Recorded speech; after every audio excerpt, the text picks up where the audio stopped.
Get started, please have a seat.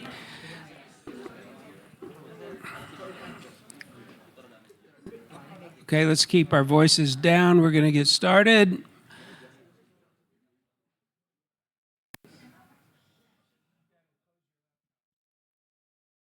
Should not have any laptops open during the speech. All right, so we're going to start Thesis 2026 today with Jessica.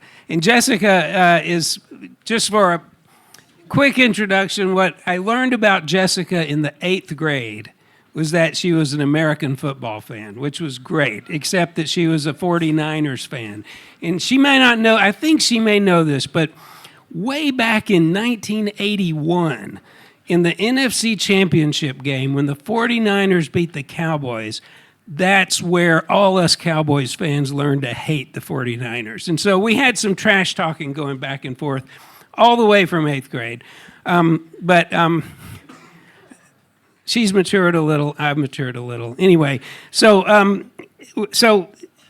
her thesis title is called, first of all, these are her words. What I'm going to do, the way we're going to do it this year, is I'm going to read her thank you words before we start.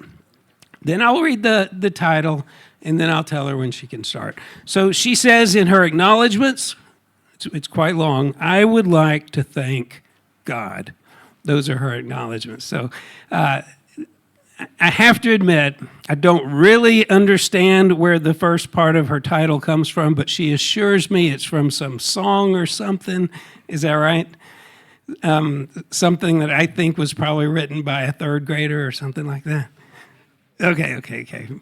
It's called, her title is Swimmin in the Money, Come and Find Me, Nemo. The shift of mindset from traditional saving to investing for Indonesians. Let me set up the timer and I'll tell you when you can start.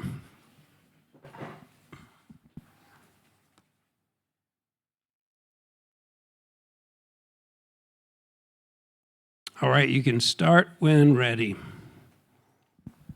When you sleep last night, someone else's money is growing. The question is whether yours is too. 6,000 years ago, the merchants of Babylon understood something that some might have forgotten today. Money that stays still does not sit still. It shrinks. The merchants of Babylon understood one principle, that money must be put to work, or it works against you. They lent capital, traded goods, made their money earn more money, turning wealth into a cycle and not a destination. To bring your desires and ambitions to fulfillment, you must be successful with money. It is a timeless law that it is our own personal behavior that creates or destroys lasting wealth.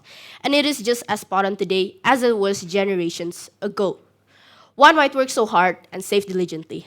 Another can also work so hard, earn the same salary, carry the same discipline, but somewhere along the way, they change their mindset. This thesis is about that one decision and why it changes everything. Saving is not the destination, it is the starting line. And for most Indonesians, the race has never begun. Indonesia's saving culture traces back to the Majapahit Kingdom's 13th century piggy bank through Dutch colonial saving banks that deliberately excluded locals from investing. After independence, Suharto's 1971 Tabanas program made saving a national identity, while the Jakarta Stock Exchange remained exclusive and state-controlled. The 1998 Asian financial crisis inflicted lasting trauma, with massive capital losses, collapsed currency, and bank failures that drove citizens to traditional banks as their safest harbor. Today, banking savings sectors grew 4.29% year-on-year and 5.57% for deposits year-on-year as of 2025. Yet, inflation fluctuates between 2 to 4%, whilst average savings interest rate sits at 0.68%. With the Indonesian population dominated by youths and millennials, and 80.66% smartphone penetration rate, digital financial tools are within reach. Given these facts, it is essential to define core terms. Traditional saving mindset means storing capital in conventional banking instruments, such as saving accounts and term deposits. Investing means deliberately deploying capital into productive asset classes, while capital market means the market, which is the government-regulated ecosystem of tradable assets. For the average citizen, it's a quality of life issue. we're relying on bank savings that gives almost zero interest means people are struggling to step up financially, limiting their opportunities and creating stress. For the nation, this mindset halts the growth of local investors. Therefore, Indonesians should shift from a traditional saving mindset to an investing mindset for three reasons. Traditional saving guarantees wealth destruction and national vulnerability. Investing is the only proven mechanism to build inflation-beating wealth, and modern fintech has democratized wealth creation tools, leaving ignorance as the only remaining barrier. Moving on to the first proof. The traditional saving mindset is flawed, since it does not just fail the individual, but also guarantees the destruction of personal wealth and leave the nation economically defenseless. The traditional saving instruments were designed for a world that no longer exists, where time deposits are outdated and no longer a reliable instrument. There was a time when trusting deposits made complete financial sense. During the 1997-1998 Asian financial crisis, Bank Indonesia raised interest rates to 56% to defend the rupiah, and deposit reached double digits rates regularly. For the generations that experienced this, the bank genuinely rewarded their loyalty. Moreover, deposit holders are now burdened with high tax. Deposit interest is subject to a 20% tax, while bond yields are taxed at only 10%.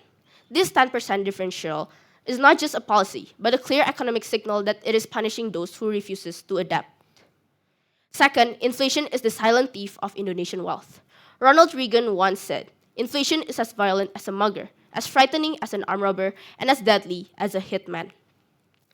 Bank Indonesia data shows 2015 to 2019 was the best case for time deposit, since it provided small positive real returns.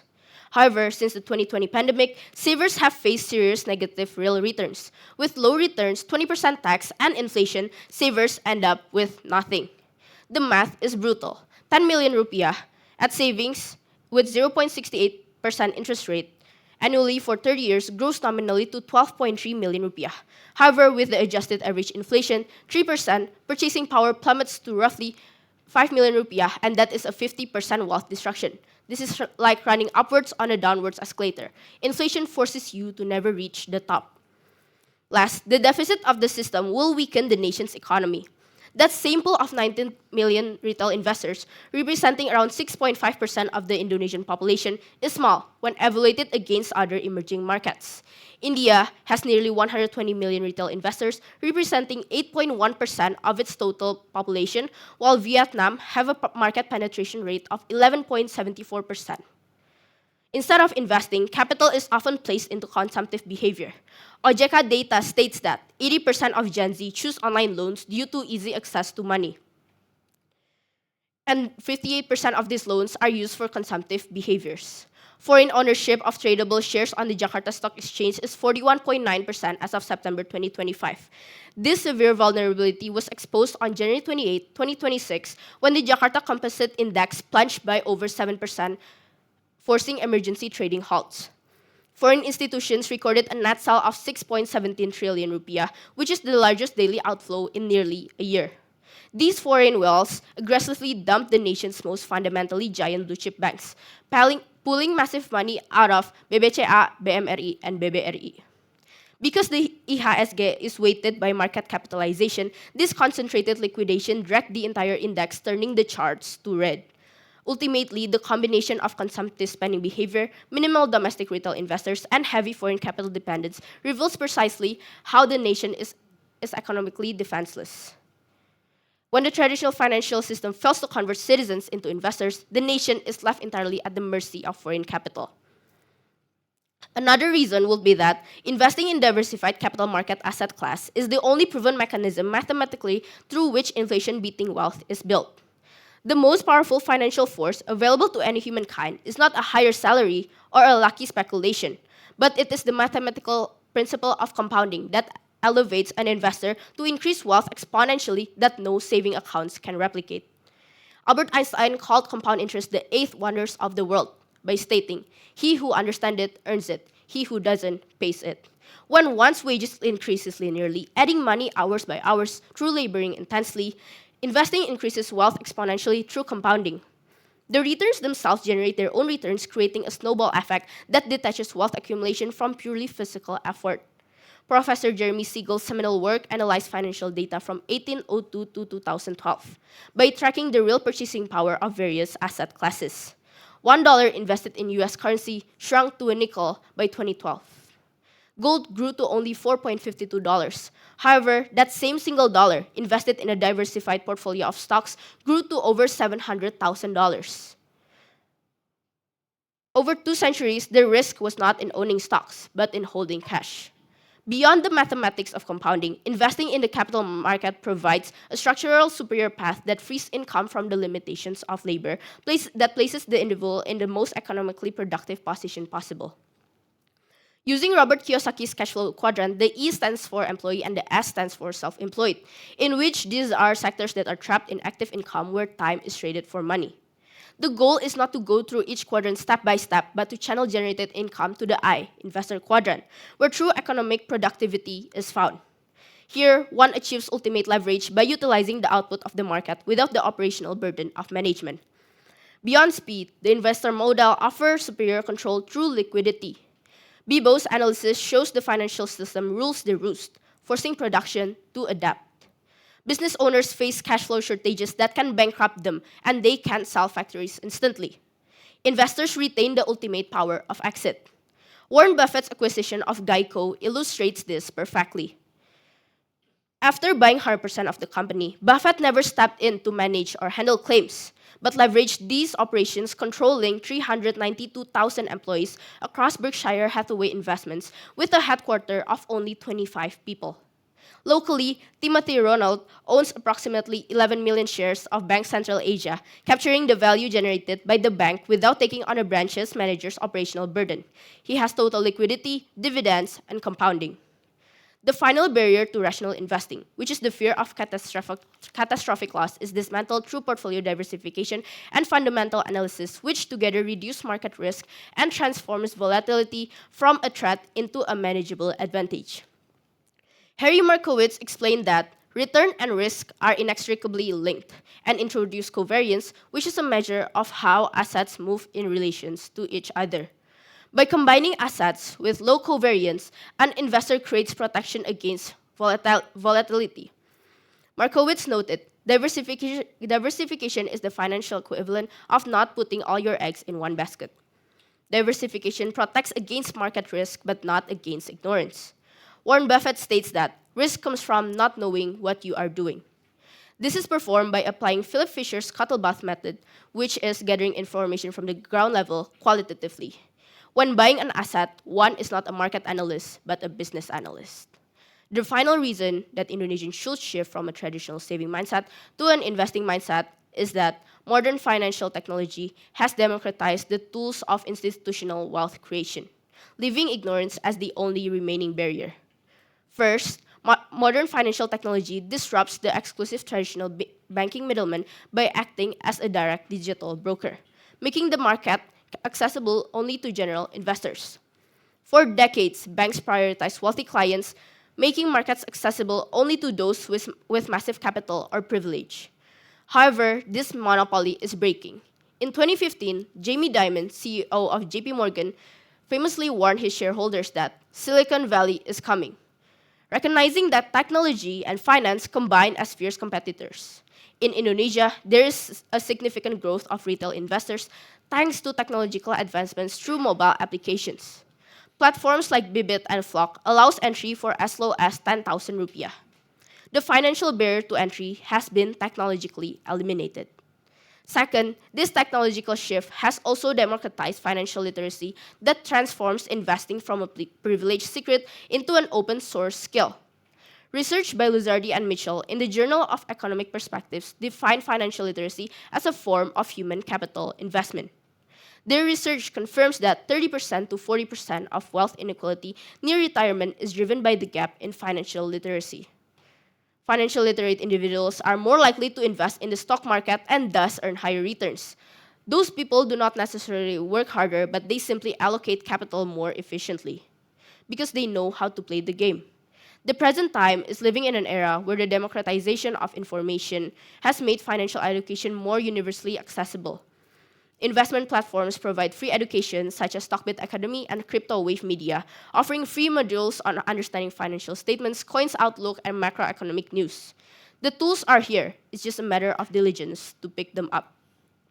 Last, utilizing the modern financial tools is necessary to overcome inherited financial trauma. Over the last 3 decades, few have witnessed devastating macroeconomic collapses, such as the 1998 Asian financial crisis and the 2008 subprime mortgage financial crisis. During the 1998 crash, the national poverty rate doubled. Financial author Morgan Housel defines this as post-traumatic broke syndrome, when individuals who experience severe economic ruin maintain a paralyzing scarcity long after the actual threat has passed. These people hoard capital relentlessly, terrified that it will vanish. After knowing these facts about investing, some might argue that investing is dangerous since it is like gambling, everything is just speculation, and there are many frauds. While it is true that there have been many cases of fraud and investment scams in the capital market, this occurs due to herding behavior driven by insufficient financial literacy, not because investing itself is dangerous. The Binomo case of 2021-2022 illustrates this. Binomo, a binary options platform declared illegal by OJK, attracted thousands of people through influencer-led campaigns, with the Indonesian population losing 117.5 trillion rupiah through fraudulent products over a decade. However, the Binomo victims, the herd following, and the get-rich-quick mentality are not evidence that investing itself is dangerous. They prove that the absence of financial literacy is dangerous. The solution is not to keep Indonesians away from financial market, but to shift their mindset so that the most vulnerable people develop a proper investing mindset. Last, the assumption that makes investing hard is complexity. Many argue that to succeed in the market, an investor needs massive resources and a high level of IQ.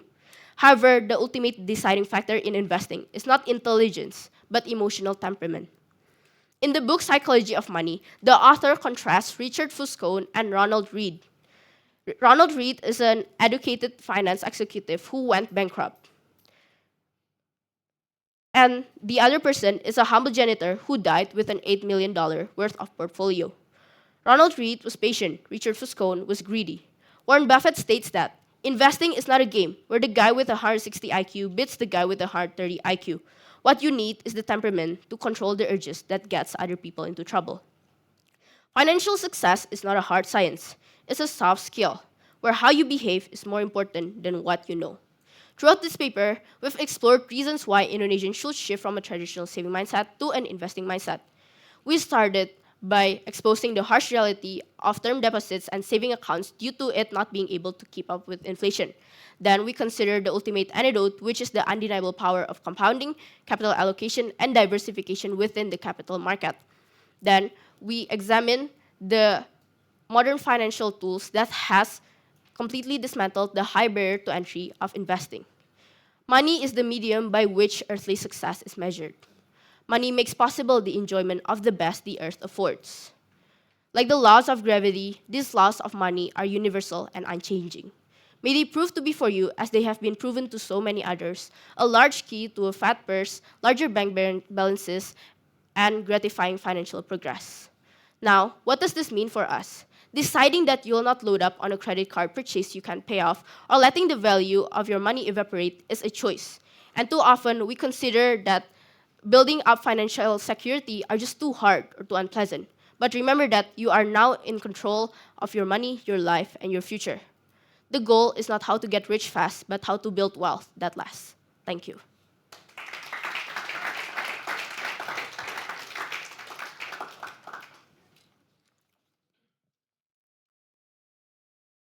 All right, thank you, Jessica. Our panelists today are board member Mr. Danny and Mr. Joel. Mr. Joel, I'll let you go first. Hi, Jessica. Hi, Mr. Joel. Hey, I really like your topic. That was very good. I think your exordium was great. I have a couple questions for you. I would like to hear more about the history. And you talked about the Majapahit, the kingdom, and how they worked together with the Dutch to exploit the Indonesian people. Can you I'd like to hear more about that. Okay, so thank you for your question. In the past, as we know, Indonesia is colonized by the Dutch, and Dutch basically took full control of it.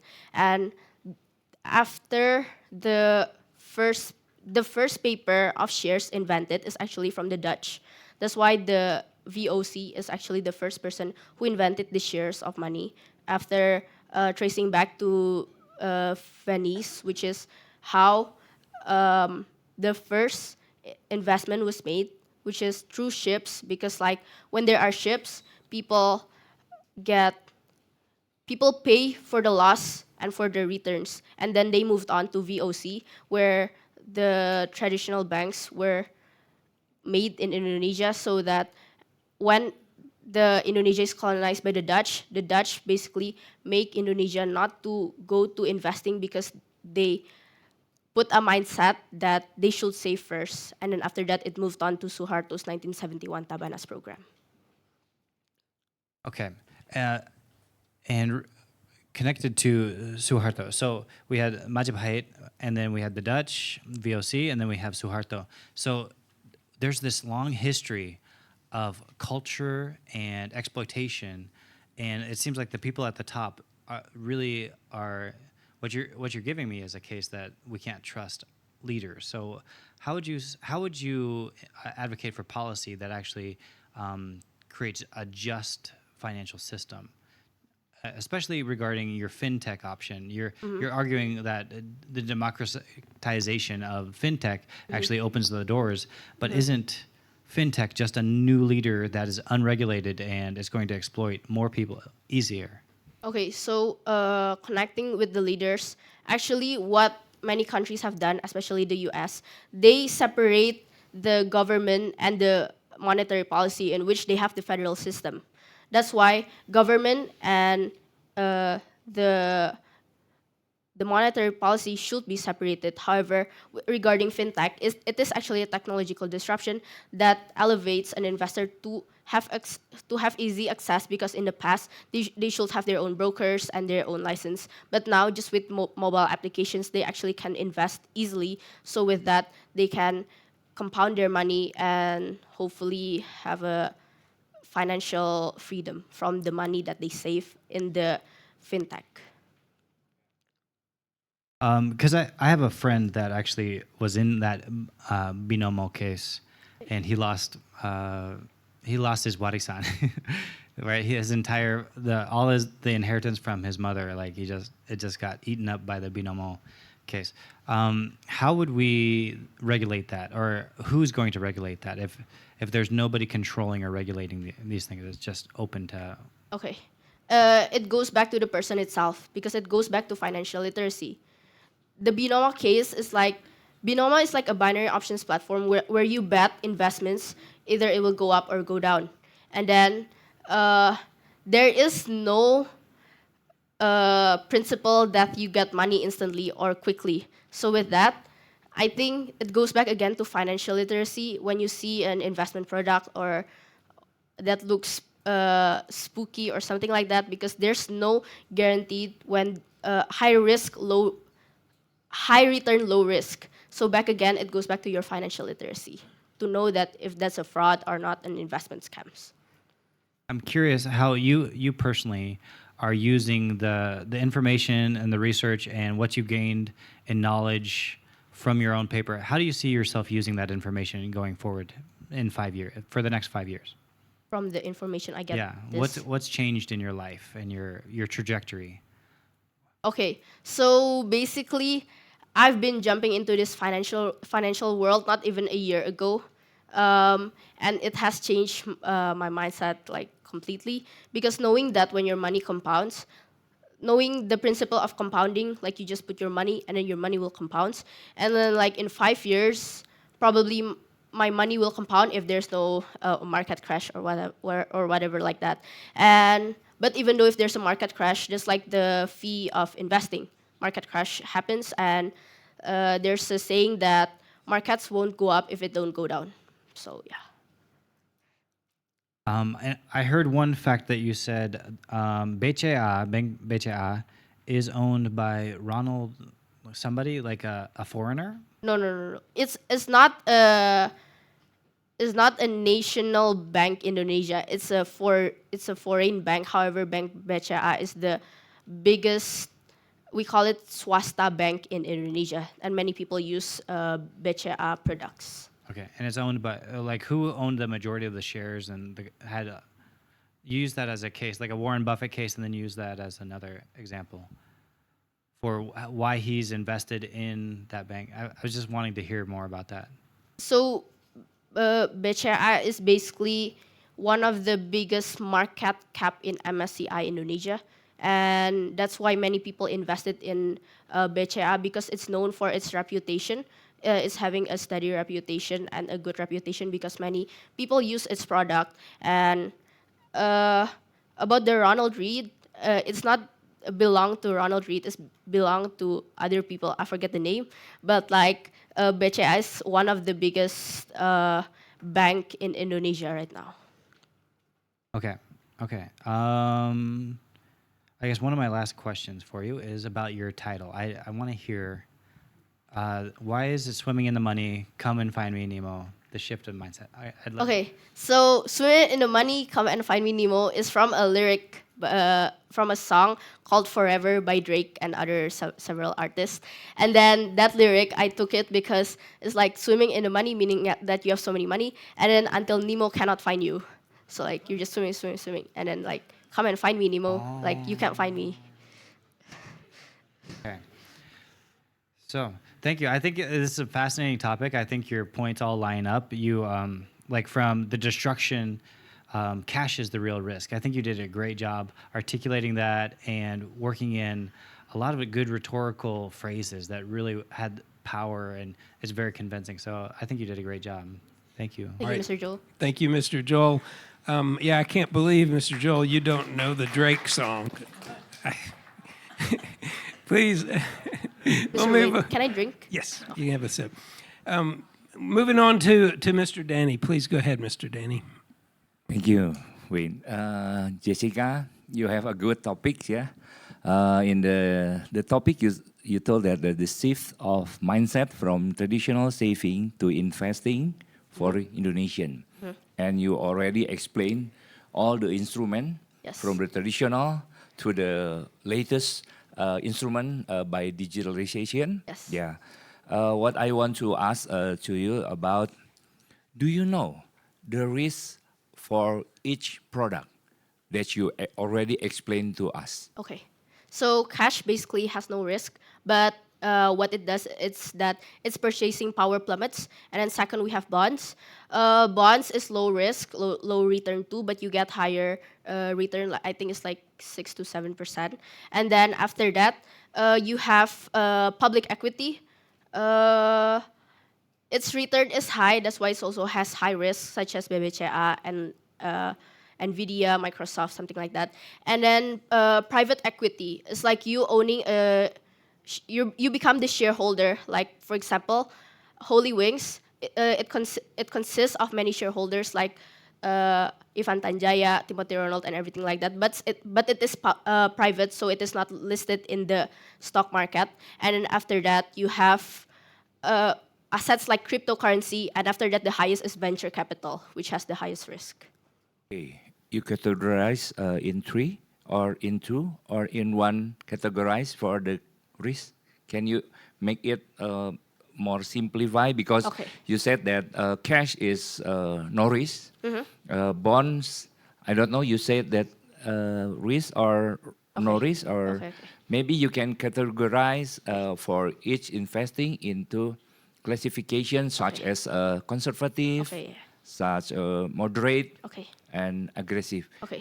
Can you tell me? Okay, so first you have low risk, which is cash and bonds, and after that you move on to moderate, which is stocks, private and public equity, and then you move on to high risk, which is assets like cryptocurrency, and very high risk, which is like venture capital. Okay. When you want to explain to us to shifting the mindset from traditional, it means in which class you will classify the traditional mindset onto the investing mindset. You will shifting the mindset in this room to which class of risk? Can you explain to Okay, us? it goes back again to their risk profile. We cannot ask them to directly invest in a high risk, but it goes back again to their risk profile. You need to know yourself first. You can't copy like Warren Buffett's portfolio and expecting that you earn a higher return like him. But like back again, it goes back to yourself. Are you a low risk, moderate risk, or a high risk? You cannot copy other people, but it goes. You need to know yourself first. What makes somebody go from conservative to moderate or to aggressive to taking risks? What do you think, Jessica? It's their purpose. Do they want quick money but like high risk, or are they okay with the money that they have as long as their purchasing power does not go down, but they have a return that outpace inflation? Okay, I will help you to have a basic principle how to classify the risk. Okay. Yeah, when you learn in school, the first in mathematics, what type you learn? Addition, numbers, additions, Are you subtraction. starting exponential? No. No. Yeah. Yeah. For investing and growing the appetite of your risk, also you have to know and grow the risk by using additional, subtraction, divided, so on, so on. That's in also in investing. Because you have all saving, like Mr. Joe said, warisan disappeared in binomo Yes. because I think they don't have good foundation Okay. how to manage and see the risk. Yes. Better for you to understand also the basic principle when risk grow. Yeah. If you have all the saving get into all the investing, I think you are gambling, not Yes. investing, right? Yes. Yeah. So I want to add for you in your thesis about how to make the risk grow in your mindset from the traditional to the investing in modern digitalization Okay. that we're facing today. Yes. Yeah. And another question. You said that bonds is quite safe, right? How many type of bonds do you know? Corporate bonds, government bonds like SBN, Okay. and yeah, I think that's it. The corporate bonds issued by. The the firm itself, and uh, actually corporate bonds are more risky than government bonds. Okay. Yes. So I think you have to manage bonds separate into two types, right? Yes. Because the corporate bonds is not conservative. Yes. Yeah, it's moderate. Because government cannot bankrupt. Yes. But the corporate, You can go you bankrupt. can go, yeah, you know, yeah. Too big to fall, but still, street tech fall. Yes. Yeah. Too big, yeah, the loan, but it's fall. Yes. Yeah, you have to know that. And the other question is about inflation, tax, low interest rate, Jakarta Composite Index. Okay. Yeah. Can you tell me the condition, current condition about all this? Okay. So in the early of the year, January 2026, there is a caution from MSCI that Indonesia is moving to the frontier market from the emerging market. So there's foreign outflows, and then it plunged by over 7%, just what I've said before. And then earlier today, like somewhere around this month, there's more foreign outflows that is dumping money out of Indonesia because mostly from BBCA, the foreign outflows is mostly from BBCA, and after that, what I can say is that it is mostly because the foreigners don't have trust to the Indonesian government. If I can quote from Andri Hakim, he actually said that if you want to do a business, like Mr. Denny and I do a business, we should have trust within each other. And same thing goes with investors. If investors wants to invest in Indonesia, they should have trust within the government. And quoting again from Andri Hakim that when he goes to conference in outside of Indonesia, one thing that foreigners complain with Indonesian government is corruption. So what we need to have is trust so that the investors can go back and invest again in Indonesia. Okay, the major problem in our country is corruption, but the corruption you cannot control, right? Yes. But you can analyze the inflation rate, the Jakarta Composite Index on the foreign exchange, US dollar against rupiah. Yeah. That's all the instrument that you can manage, right? Yes. Not the corruption. Yes. What I want to ask about that Indonesian rupiah today, you know, Yes. in the 17,000. past three months almost, yeah, going down more than 30% maybe, yeah. And a lot of investing in Jakarta Composite Index in January is about 9,000. Yeah. Today or yesterday, 6.9 thousand. Yes. Yeah, already missing a lot trillion. Yes. Yeah, and if you do investing, already analyze all the BBCA, the BRI, what kind that you cannot control that make it plunging. Can you tell us? Okay. We cannot control.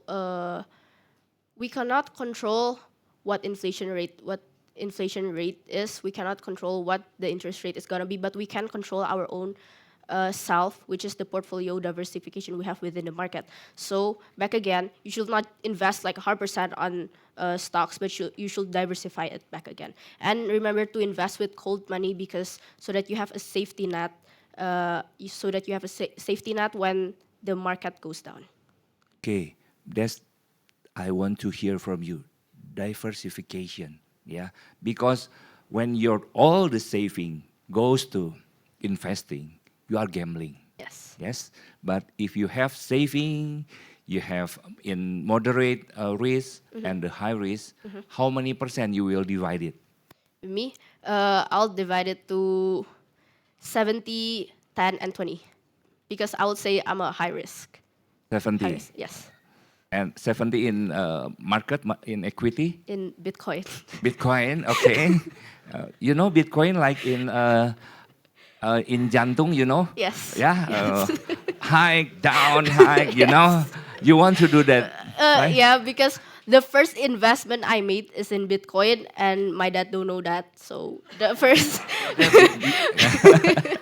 the first capital when I first get my ID and bank accounts that I have, I directly make a exchange account, and then I deploy like 50% of my bank account into Bitcoin, and my dad don't know that. Okay. I saw a lot of people, yeah, and in your age, yeah, they want to reach fast. Yes. Yeah, 70% diversification. It means for me, you want to get a lot of money invest. Yes. Yeah, but I see a lot of beggar in very fast way because they all diversification in the cash, not in conservative or moderate way. Yes. Yeah, too aggressive. Yeah, for you as a young generation, you have to make wise enough to, yeah, how to manage the portfolio in high, medium, or low. Yes. Yeah, for old age, maybe they have to put in low Yes. risk, right? Yes. But for you, better you first understand deeply about the risk, the component, what make it up and down, yeah, and maybe you can grow your portfolio in high risk. Okay, Yes. yeah, and the last thing is what your prediction, as Okay. you already know a lot of theory, yeah, in the last or in December, the index, Jakarta Composite Index. You are not the expert, but in your overview.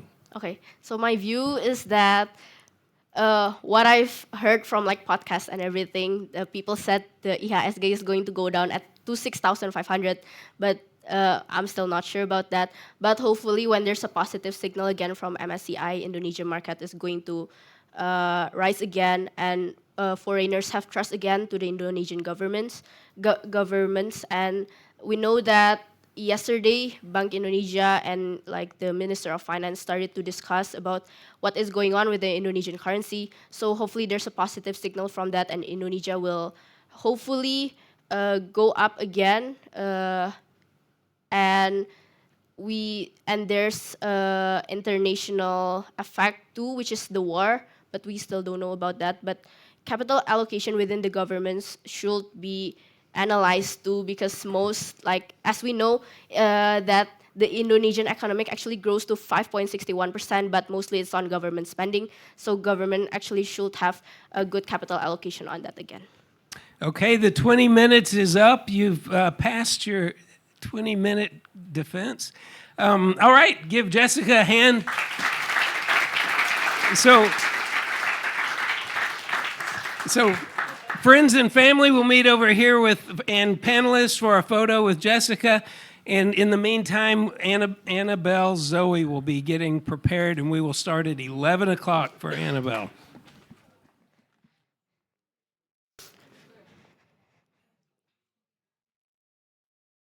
Oh yeah, wait.